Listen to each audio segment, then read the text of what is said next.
Alors, l'agisme, c'est très important en santé sexuelle. Alors, d'abord, qu'est-ce que c'est l'agisme?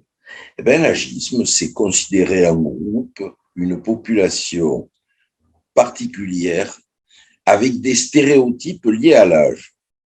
Donc, ça va donner, par exemple, les vieux, ils n'ont plus de sexualité, ou les vieux, ils sont là, ou ils peuvent plus faire d'efforts physiques, etc.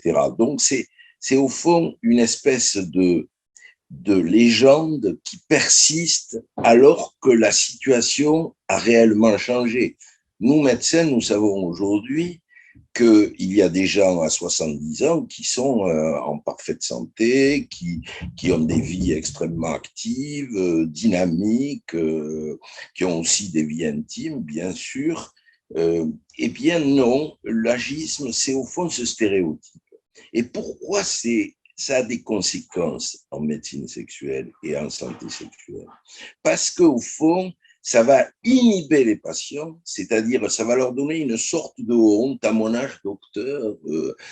Est-ce que finalement, je vais oser parler de mes problèmes sexuels alors que c'est tellement secondaire par rapport à d'autres problèmes médicaux? Donc, ça crée une honte et une inhibition chez le patient.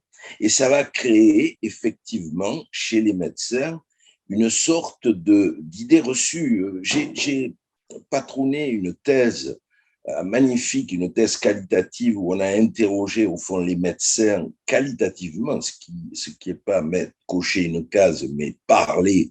Et on s'est rendu compte à ce moment-là de la vision qu'ils pouvaient avoir de la sexualité des vieux.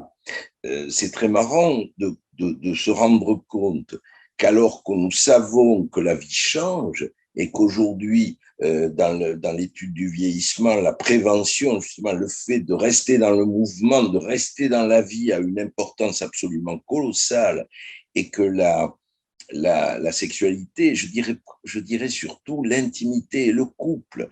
Je vais vous donner un exemple.